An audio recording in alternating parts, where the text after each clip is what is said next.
Hi, I'm Diane Gysin at Healing Bodies, Healing Souls. I've been doing energy work for over 35 years, and I have an amazing friend with me. And Simon, tell me about yourself. Hi, so my name's Simon Welch. It's an absolute pleasure to be here talking with you. I have a coaching program called Everything is Spirit, which I've been doing for about 12 months. But I've sort of studied self-development, spiritual work now for about 10 years. Fantastic. So, we're going to get together today and help people kind of understand what life's really about, which is really about themselves. It's not about Abs- the outside world. So, what we're calling this episode is Energy Moves with Intelligence. Everything that we've called in, knowing or unknowing, has molded us to who we are today.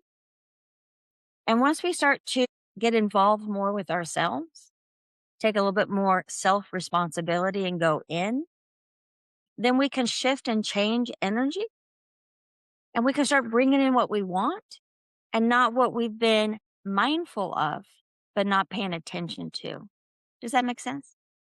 Yeah, no, absolutely. It makes me think of quite a funny example. Is that everything really is sort of inside to outside. Hmm. But what a lot of us do is we let the outside dictate what happens to us. But the creative part actually starts inside. So I was thinking, in your country, do you call it, in England, we have a motorway, but you probably have a highway? Yeah. Yeah. Highway Oh, and freeways. okay. So if you're on the motorway or highway and you get stuck in traffic, which happens in this country far too often, so you're stuck in traffic and you've got cars all around you. If you look around at the other drivers, they're all human beings, right? Yeah. I'd love to see it, but I've never seen a squirrel driving a car. Okay. The point of saying that is that animals like squirrels, for example, they live by instinct, where we have been given by God, universal spirit, whatever name you like to give it, source energy. The names are just symbols, so they don't matter. We've been given this gift, and this gift is the ability to create our lives. And it's a phenomenal gift. And anyone practicing gratitude should start off with, or one of the things to be on that list is thank you for giving me this power to create my. So I believe definitely that, we are creative beings and that creativeness comes from the inside outside. Yeah. What That's thoughts on that? Yeah, that's huge. We live in a controlled society, which is sad, but we don't have to be the one that needs to be controlled 24/7. And so when we start to like stand up and notice that we are spirit, that we are our own energy, that I am an individual, that I can make so many choices on my own, then I can stand up. There's a lot of times when people get into the medical world, and once the medical world gets you, they don't want you to go away. And our bodies can heal mentally, physically, spiritually, and emotionally. And it Mhm. takes the wisdom from the inside. It takes me to set and actually write my own stories and not stories that have been given to me because I don't want to be easily influenced. I don't think that's Yeah. never gonna happen to you, Diane. Thank you. But if I'm easily influenced with the outside world, then I become numb. Mm. Then I'm living in a box that other people have created that didn't have me in thought. It is a daily practice. What do you think? Yeah, no, it's interesting you say that because I think you're absolutely right that so many people live their lives based on sort of what other people think. Yeah. And those other people could be, sort of family members, parents in particular. You wonder like how many people are, say, doing jobs because, that's what mum or dad wanted me to do. And with this sort of ability to create our lives, it's got to be a line. So I also believe, and I'll be interested to see what you have to say about this, that there's a lot of talk on, like Instagram and social media about manifestation. And I think you get so many sort of people saying, you can manifest this and you can manifest that.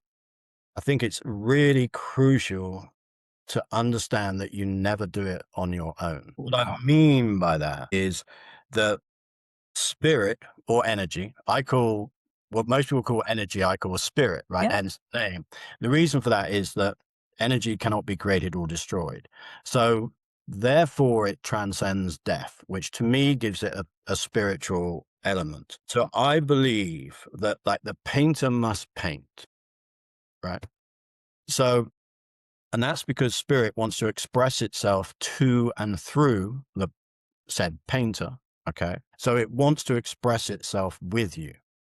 So when we manifest something, and that can be just simply creating our lives, because in truth, we're manifesting every single moment of the day, Yeah. right? Everything is unfolding in front of us. Once we sort of understand that it's not us alone, but it is with God or with universal spirit, source energy, the names aren't important. We then give ourselves this sort of extra power, this extra ability to be even more creative. What do you sort of think about that idea? It's remembering that we have free will. Mm. It's really what it is. And that we are not our past. We're not our programs. Unless we want to continue to repeat and repeat and repeat. But that again is a choice. That we have a choice not to be what my mom said I needed to be, what society said I needed to be. That we actually have a choice to break our own limited beliefs that we've been given sometimes by ourselves and sometimes by society, family, and lineages. So I believe that's why we're here is to break all that up and rise again. Yeah, no, that's really interesting. And actually, if we think about it, if you go back to sort of say being a baby, right? A baby is in complete alignment, isn't it? It's not, it doesn't have these sort of fears that have been picked up. I think a baby, I think I'm right in saying, is afraid of falling and loud noises, nothing else. Mhm. So a baby's quite happy to kind of, speak to you with a sort of runny nose and what have you. So we kind of get programmed through life, don't we? Yes. No, and that's a sort of combination of, parents, family. I think school teachers in particular Mhm. have a big sort of sway on young people.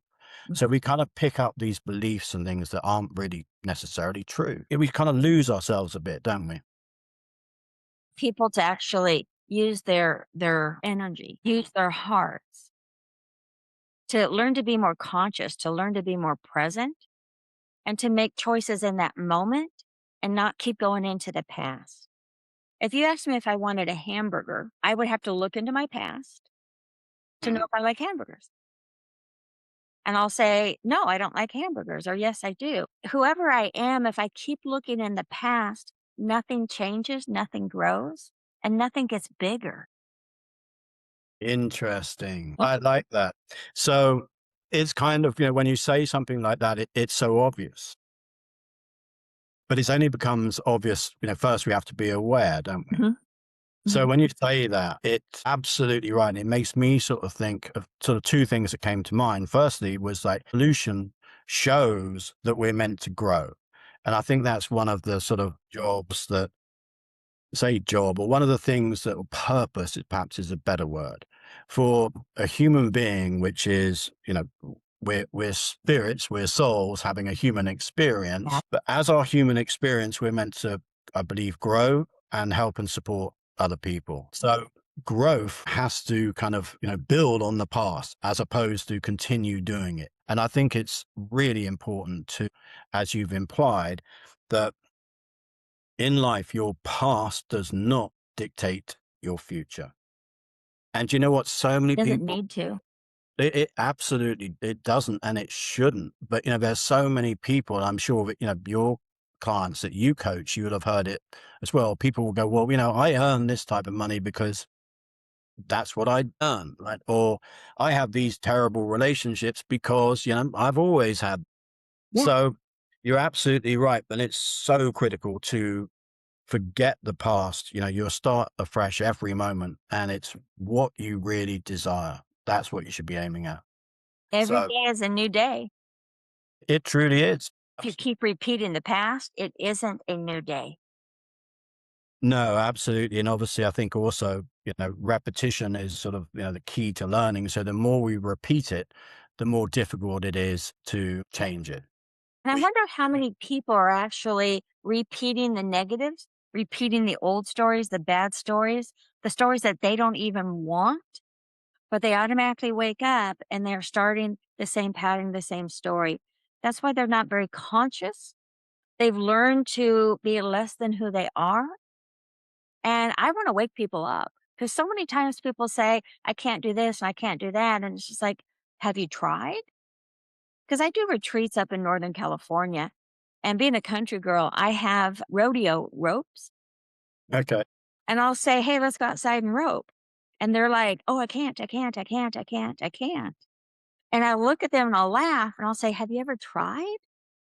And they're like, oh, yeah, no, you don't know. Am I good at it? Absolutely not. Yeah. Interesting. So Mhm. that's, And so I start to break that I can't, which is an automatic response for a lot of people. And I want to go over that and give them, well, I kind of laugh and joke at them because if you haven't tried, then are you interested in trying? Do you want to try? And then they're like, okay. so why do you feel then that these people that you've mentioned, what is it? Where does the I can't come from? On the basis they haven't tried before.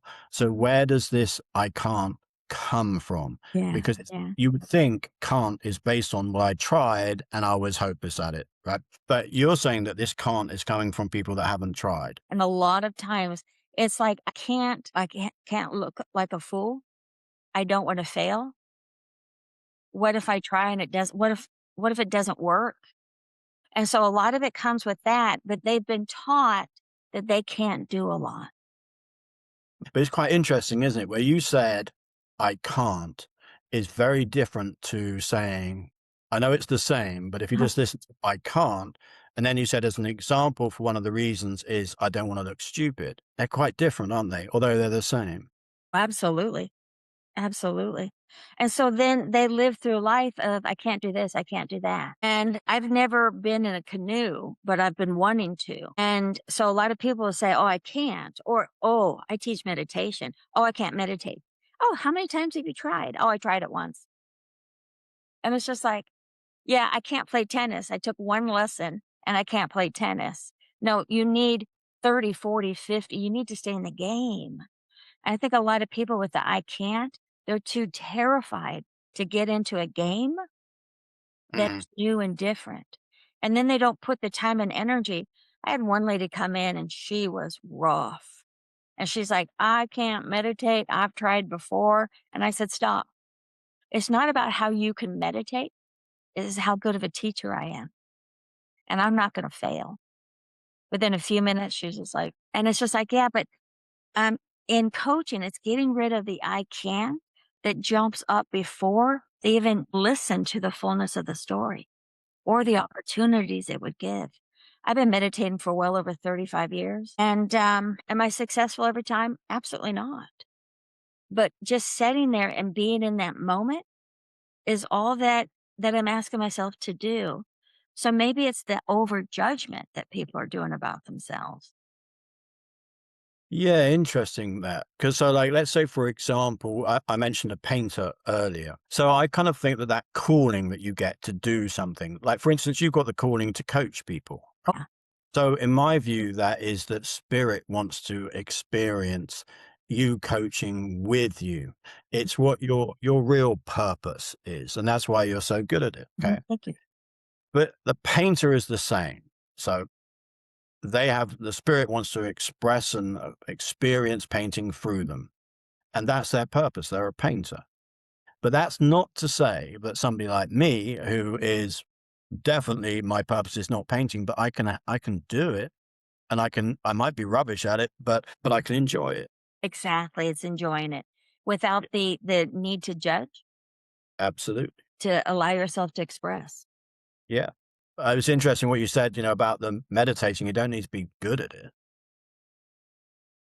Yeah. And of course, when we start anything, we're usually not very good at it, and we, hopefully get better and better, right? Exactly. So a lot of time it's taking out the judger. Uh, Because if the judger in me is present, it's going to want to stop everything because the judger judges harshly. That's what the judger's job is to do. Really interesting, Mhm. because I was kind of thinking that you said earlier about, and it's relevant to the judger, of people going, well, I don't want to do it because when they say I can't, we take that layer off the onion, and what's revealed is I don't want to look stupid, right? Bingo. But who don't you want to look stupid in front of? Do you Mhm. see what I mean? So actually, the judgment really is ourselves, isn't it? More about ourselves Or than there's that saying, oh, we worry about what other people are going to think. But really, at its core, it's we're worried about what we think other people will think rather than what they're going to think. yeah. Yeah. Yeah. Exactly. Because if I had a bunch of people out there roping, we're all going to look silly. Because that's what it's about. And I don't expect them to be able to rope anything. And it'd be great if they did, and then it's okay if they didn't. But they're walking out in full judgment of themselves in their own body, their own story, their own energy, reducing themselves down and taking the fun, taking the play, taking the win out of the game. And so It- after that, then we said, and I talk about how their first reaction was, how sometimes tight they were throughout it, and then what the lesson was, and how the judges showed up. And then we're going to grab the ropes and just have free will. Yeah. And fun and enjoy it. And going back to the baby example, the baby doesn't have that judgment, does it?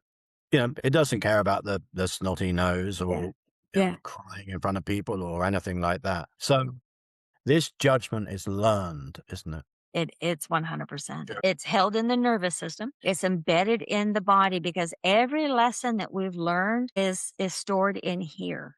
Every file, every image, every photo, every story is in here. And so at the age from 7 down, we store all of this information as our real self, and it's not real. Actually, nothing is. And maybe we'll talk about that next time. Nothing's Yeah. real. It's all a big illusion, and that's our perspective. Our perspective of reality creates reality, doesn't it? Uh-huh. But that's really interesting. So what advice would you give someone to, have this sort of conversation? They want to try new things, their mindset, and I don't like using the word mindset because mindset, the real meaning of mindset is really for a purpose of a goal where you just have the image set in your mind of what you want to achieve. Mhm. So let's call it attitude. So that attitude of, I can't. How do you sort of coach somebody that is saying, well, I want to do X, Y, Z, but I can't? Is that true? Is what I would say to them. And then I would say, what if you could? And do you want you want to live that kind of life any longer? Especially if your children are watching and people are watching. I got into this when my daughters were 3 and 5. I wanted to teach them to be happy. And I'm like, I want to teach them to be happy. And then I'm like, I'm not. And I'm like, if I'm not, I can't teach them to be happy because my words fall flat. Yeah, absolutely. And I guess particularly talking about sort of children is it's not so much what we say, it's kind of more what we're doing and the sort of energy that we give out that they're going to learn from. Well, they're in my vibration. And if it's not happy vibration, I could tell them how to be happy. I could coach them how to be happy, but they're not going to be able to experience it and embody it and raise a vibration into it. Yeah. I dove in and took a lot of classes and changed myself. Yeah. And like you say, it's changing. It's from the creation starts inside to outside. So we have to start with ourselves. And it took me a long time to understand it, but there's the more we kind of understand ourselves, the more we can understand other people. A lot of people tend to, if they're sort of within this field, what they do, sort of, self-development or mindset stuff, they tend to kind of like try and work out like, why other people do things, etc. But they often forget to look inside. And once we understand ourselves, we really do understand everyone else because we're all the same essentially, right? But we've had sort of different experiences, but at a sort of soul level and energetic level, we're all the same. So when you understood yourself more and learned more about becoming happy, I'm sure you were then able to help a lot more people. and embody it. And when we do this work, it's for ourselves first, and then it goes out to the others because Yeah. we affect people on a positive or a negative. It's either a light or a dark Yeah, absolutely. And it's the same with sort of energy, isn't it? We're always giving energy out. So every day. if you get a like a calm water, like in a pond or something, and you throw a pebble into it, or a calm sea if you're lucky enough to find one, there's always a ripple effect. And our energy does that. It's not is flowing out. Hmm. So we were talking about energy previously and frequency before we started this podcast. Hmm. And I was sort of thinking that energy, the frequency that we're on is so important. So the person that's kind of on that I can't do things, they're stuck on that frequency, and that's what they need to get off. Yep, it's Get a low vibration. it's low vibration, and once they change that frequency, you're going to get in tune with this new possibility of a new life, which is this ability to create our lives and not let the past dictate us. We have free will. Absolutely. I mean, you Yeah, can do anything, right? Anything. yeah, yeah. And maybe we just need to spread the word that we have free will. Mm. And are we executing that? Absolutely. It's an interesting way of looking at it because going back to my like rather strange idea of like, animals driving cars, for Yeah. example, on the highway, like they can't do that because what they do is they're repeating what they did yesterday. It's instinctive. Fight or flight every day. But we've got this free will to do whatever we like, create whatever we like. So it is truly a gift that we need to use. Yeah. So maybe the word of the day is free will. And Free am I going to give myself free will today? think that would be all my clients. I give what I call a sort of success routine to start their day, Mm. which will include things that you'll be very familiar with: gratitude, obviously, forgiveness. Forgiveness is a great thing, least exactly. And when we forgive not only people, but experiences. And most importantly, the one most people struggle with is forgiving themselves. Yeah. Because if you don't, you're carrying that energy with you. It's going to affect your vibration. Yeah. So I also do a lot of visualization. Good. There's some affirmations as well. And actually, I saw somebody recently put something on Instagram that was sort of saying that affirmations were like a sort of, complete waste of time. And I was like, no, you don't understand. I didn't comment, unless you're going to comment positively, I always believe it's best to say nothing. So I said nothing.